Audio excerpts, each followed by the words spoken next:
Assalamualaikum warahmatullahi wabarakatuh. Selamat berjumpa kembali teman-teman dalam mata kuliah pengantar ilmu komunikasi. Baik teman-teman, di minggu ketiga ini, lebih tepatnya tentunya di topik yang ketiga, ya teman-teman akan melakukan pembelajaran secara asinkronis. Dan di mana minggu lalu kita sudah melakukan pembelajaran sinkronis, teman-teman sudah mendapatkan suplemen di awal ya, tentang mengapa sih teman-teman memilih ilmu komunikasi dan mengapa kita semua harus mempelajari ilmu komunikasi. Nah, oleh karena itu, sebelum kita masuk ke dalam topik yang lebih detail tentang ilmu komunikasi sendiri, kita mengenal pakar-pakarnya, kita mengenal definisinya, fungsinya, ya, atau mungkin dengan topik materi lain yang lebih detail, kami ingin mengajak teman-teman untuk memperdalam dulu tentang topik yang ketiga ini. Apa itu? Oke, topiknya adalah tentang prospek kerja ilmu komunikasi. Wah, teman-teman penasaran gak sih? Atau mungkin teman-teman sudah pada tahu, kira-kira teman-teman memilih ilmu komunikasi karena sudah punya cita-cita ingin jadi apa? Reporter, presenter, ingin menjadi katakanlah seorang PR ya, atau teman-teman ingin menjadi seorang konsultan komunikasi? Iya, semuanya sudah punya rencana tentunya ya.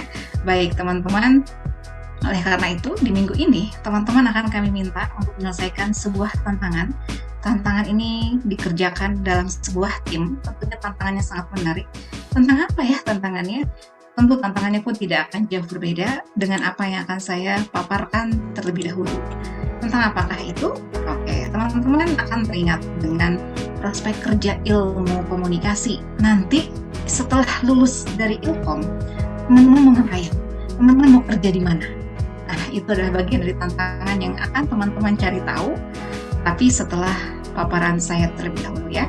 Oke, nah satu pertanyaan, lulusan ilmu komunikasi itu kerjanya jadi apa sih?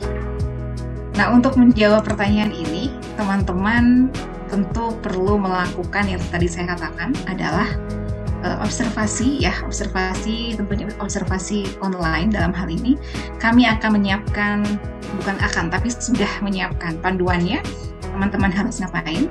Namun sebelum itu, saya ingin menceritakan sebuah statement yang saya ambil dari salah satu teman kita ya, ketika saya mengecek dan membaca hasil karya atau tugas yang lalu, tugas yang pertama, ada sebuah statement yang menarik yang saya dapatkan dari salah satu teman ya. Di situ mengatakan, gue itu tersesat ada di ilmu komunikasi. Namun statement akhirnya menarik teman-teman. Dia mengatakan dia tersesat. Gue memang tersesat, namun gue berada di jalan yang benar ya. Jadi meskipun tersesat menurutnya, tapi dia menegaskan di akhir bahwa dia berada di jalan yang benar.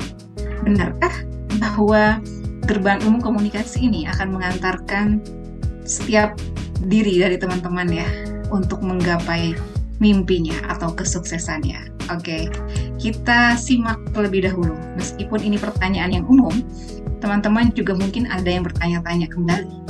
Apa ya bidang pekerjaannya?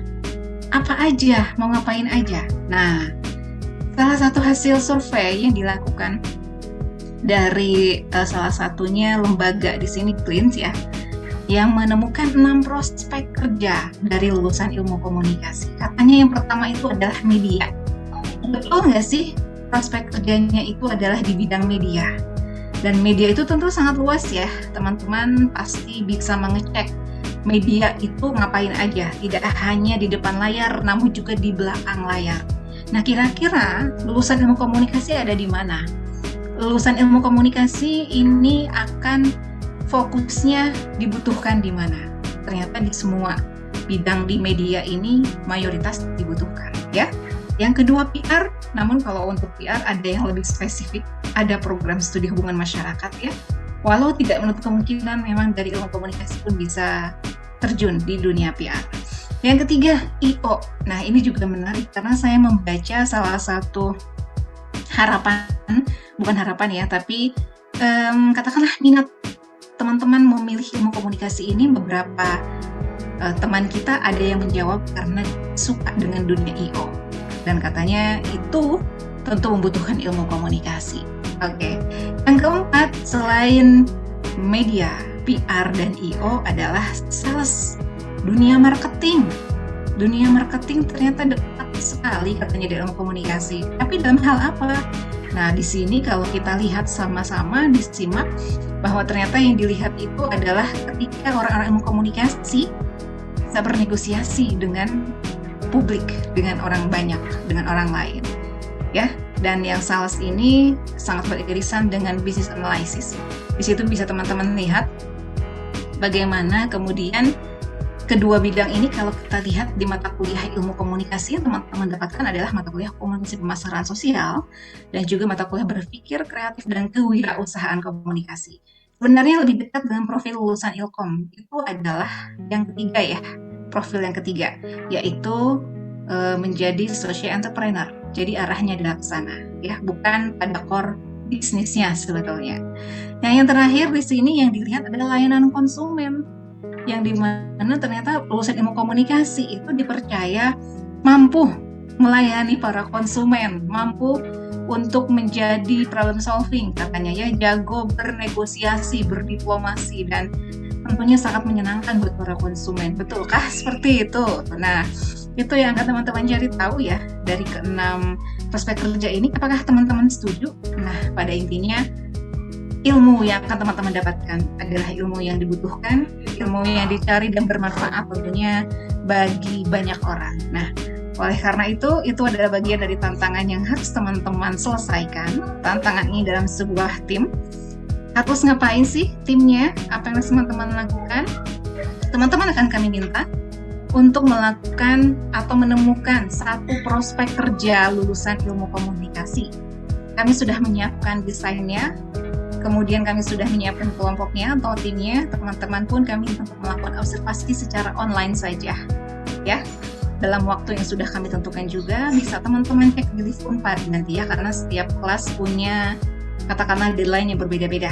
Kemudian hasil kerja tersebut teman-teman tuangkan dalam katakanlah 2 lembar saja pun sudah cukup. Intinya sudah memuat 3 poin: bidang pekerjaan, nama perusahaan ya, dan kebermanfaatan dari ilmu komunikasi, apa semacam testimoni.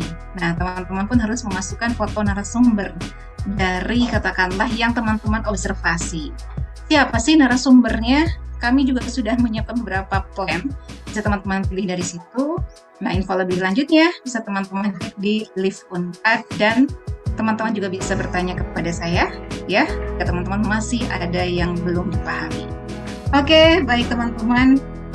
Tentunya hal terakhir yang ingin saya sampaikan di dalam sesi topik kita yang ketiga di minggu ini adalah semoga teman-teman mendapatkan pembelajaran yang menarik ya, menyenangkan dan bermanfaat, utamanya meyakinkan diri teman-teman semakin mantap lagi melangkah ke depan bersama kami di program studi ilmu komunikasi Universitas Padjadjaran.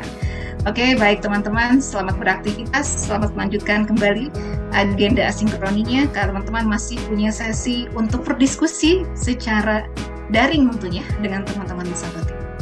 Terima kasih teman-teman. Saya pamit undur diri. Salam komunikasi.